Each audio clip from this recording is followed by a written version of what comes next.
Le Coran, sourate 24. La lumière, An-Nur, révélée à Médine, 64 versets. Au nom d'Allah, le clément, le miséricordieux. Cette sourate, nous l'avons révélée et imposée. Nous y avons révélé des signes clairs. Peut-être vous en souvenez-vous?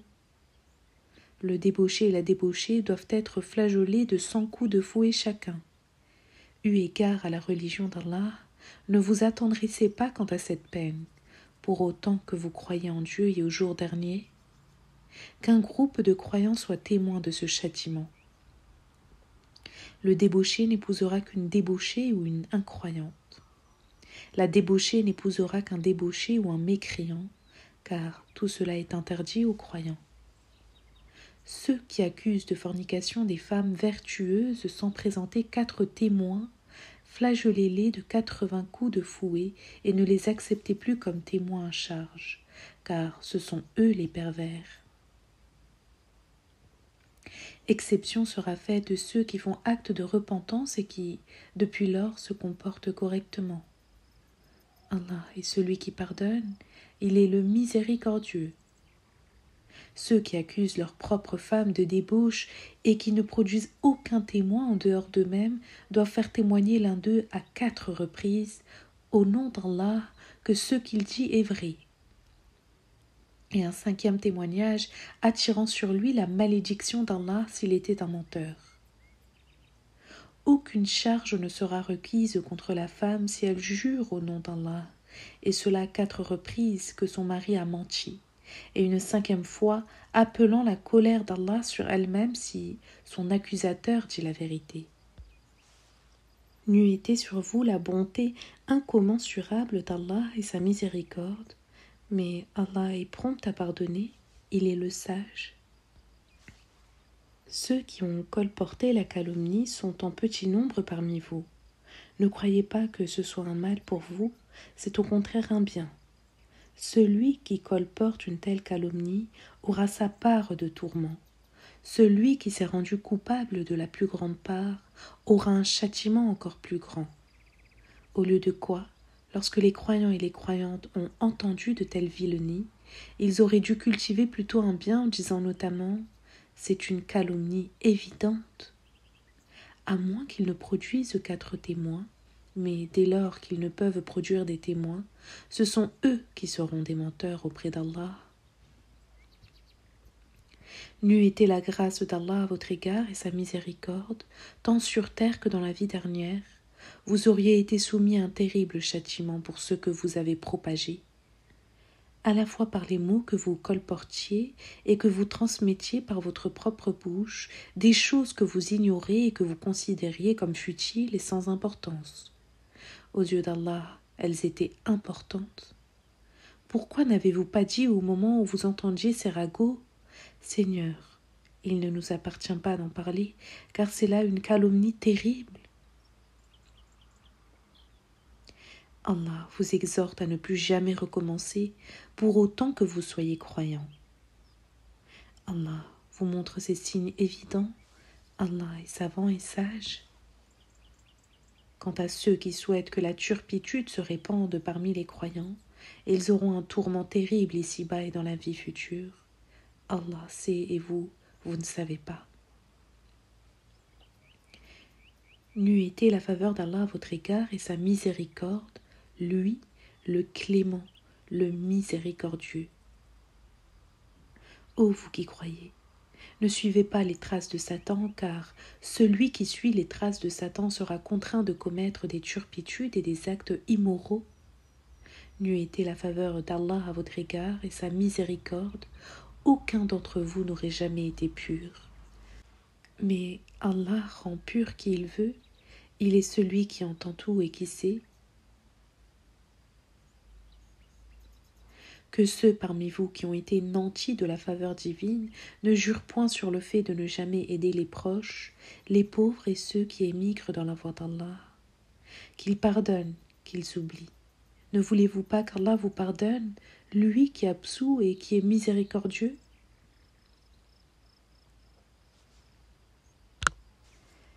Que ceux qui calomnient les femmes vertueuses, naïves et croyantes, soient maudits ici-bas et dans l'au-delà.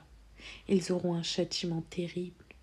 Le jour où leur langue, leurs mains et leurs pieds témoigneront contre eux de leurs méfaits, ce jour-là, Allah tiendra ses promesses et leur fera payer leurs dettes de la juste rétribution. Ils sauront alors qu'Allah est la vérité incarnée, manifeste. Les mauvaises femmes aux mauvais hommes, et les mauvais aux mauvaises, les vertueuses aux vertueux, et les vertueux aux vertueuses. Ces derniers sont innocentés des écarts de parole, ils recevront un pardon et une généreuse récompense. Ô vous les croyants, n'entrez pas dans des maisons qui ne sont pas les vôtres, à moins qu'on ne vous donne la permission de le faire et que vous n'en saluez les occupants. Tels sont les meilleurs usages qui conviennent. Peut-être vous en souviendrez-vous. Si vous ne trouvez personne, il ne vous est pas permis d'entrer avant d'avoir reçu une autorisation. Si l'on vous demande de partir, partez. C'est mieux pour vous. Allah est au courant de ce que vous faites. En revanche, il ne vous sera fait aucun reproche si vous pénétrez dans des demeures inhabitées où il y a un bien à vous, car Allah sait ce que vous faites et ce que vous scellez à l'intérieur. Dis aux croyants de baisser leur regard et d'être chastes, cela est mieux pour eux. Allah est informé de tout ce qu'ils font. Dis aux croyantes de baisser leur regard, d'être chastes et de ne montrer de leur atour que ce qui peut être vu, de rabattre leur voile sur leur poitrine, de ne montrer leur atour qu'à leur époux ou à leur père, au père de leur époux, à leur fils, au fils de leur époux, à leurs frères et aux fils de ces derniers, aux fils de leurs sœurs, à leurs suivantes, aux eunuques ou aux garçons impubères. Il n'est pas permis aux croyantes de frapper le sol de leurs pieds pour dévoiler leurs ornements cachés. Ô vous tous, croyants, revenez à Dieu, peut-être saurez-vous être bienheureux. Mariez les célibataires de votre entourage, mariez aussi vos esclaves les plus vertueux, qu'ils soient masculins ou féminins. S'ils n'arrivent pas à pourvoir à leurs besoins, sachez qu'Allah les gratifiera de ses bienfaits. Allah est vaste et savant. Ceux qui ne trouvent pas à se marier se préservent et restent chastes jusqu'au jour où ils seront gratifiés par Allah. Quant à ceux de vos captifs qui désirent s'affranchir, rédigez en leur faveur un accord qui stipule leur liberté, pour autant qu'ils l'aient méritée. Accordez-leur une part des biens que Dieu vous a donnés. N'obligez pas pour quelques avantages terrestres vos filles captives à se prostituer, elles qui voudraient être honnêtes. Si elles sont contraintes de le faire sous la pression d'un tiers, alors qu'elles le réprouvent. Dieu saura distinguer cela, il est celui qui pardonne, il est le miséricordieux. En effet, nous vous avons révélé des versets d'une clarté évidente, à l'image de ceux qui ont vécu auparavant, et une invitation pour ceux qui craignent Dieu. Allah est la lumière des cieux et de la terre. Sa lumière est semblable à une niche dans laquelle se trouve une lampe. Cette lampe est placée dans un globe de verre. Le globe ressemble à un astre de feu qui brille depuis l'intérieur d'un arbre béni, un olivier qui n'est ni du levant ni du couchant. Son huile semble s'illuminer sans qu'aucune flamme la touche. Lumière sur lumière, Allah oriente qui il veut vers sa lumière. Ce faisant, Allah donne des paraboles aux hommes pour qu'ils puissent comprendre. De toutes choses, Allah en est le savant. Dans des demeures qu'Allah a accepté qu'on élève afin que son nom y soit invoqué et glorifié matin et soir, par des hommes chez qui la remémoration du nom d'Allah n'est détournée ni par le commerce ni par une vente quelconque. Ils observent le rite de la prière et font l'aumône. Ils redoutent aussi le jour où les cœurs et les regards seront transformés de fond en comble. Ils y seront récompensés par Allah plus encore que ceux qu'ils ont fait de méritoire, et il les comblera de ses bienfaits. Allah enrichit qui il veut, sans retenue aucune. En revanche, les incrédules verront que leurs œuvres ont fondu comme un mirage au-dessus d'une plaine et qui donne l'illusion d'être de l'eau. Lorsque l'assoiffé croit atteindre cette eau, voilà qu'elle disparaît chaque fois.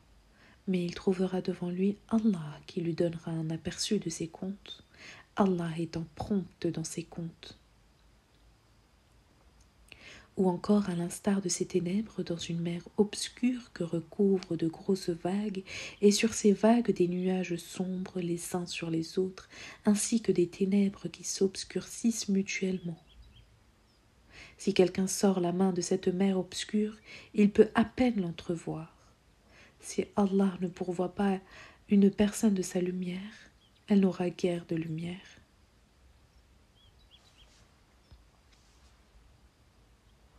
Ne vois-tu pas qu'Allah est glorifié par tout ce qui se trouve au ciel et sur terre, et même les colonnes d'oiseaux aux ailes déployées? Chacun a appris à le glorifier et à le vénérer. Allah est au courant de ce qu'ils font. À Allah appartient la royauté des cieux et de la terre, à lui le retour final. Ne vois-tu pas comment Allah forme les nuages, les pousse, les agglutine et les amoncelle? Et tu vois la pluie qui sourd des nuages et la grêle qui descend du ciel, comme si elle dévalait les montagnes. Il en frappe qui il veut et préserve qui il veut. Peu s'en faut que l'éclat de son éclair n'emporte les vues. Allah transforme la nuit en jour.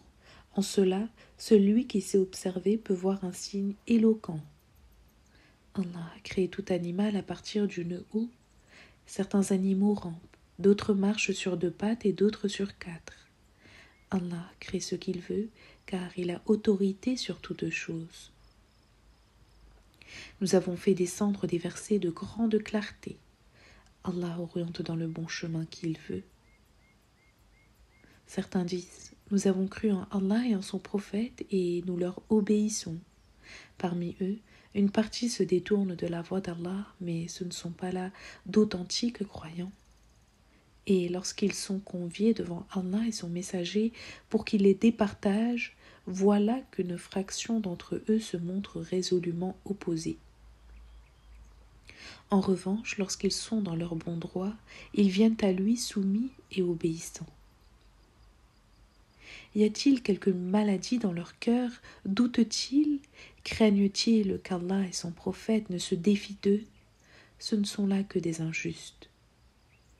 Car les paroles des croyants, quand ils en appellent à Allah et à son prophète, c'est de dire « Nous avons entendu et nous obéissons. Tels sont les bienheureux. » Ceux qui obéissent à Allah et à son messager, ceux qui craignent Allah et qui sont très pieux, ceux-là sont les vrais gagnants. Ils ont juré en utilisant le nom d'Allah sans façon. Leur foi, disent-ils, fait qu'ils obéiraient si tu leur donnais l'ordre d'aller au combat.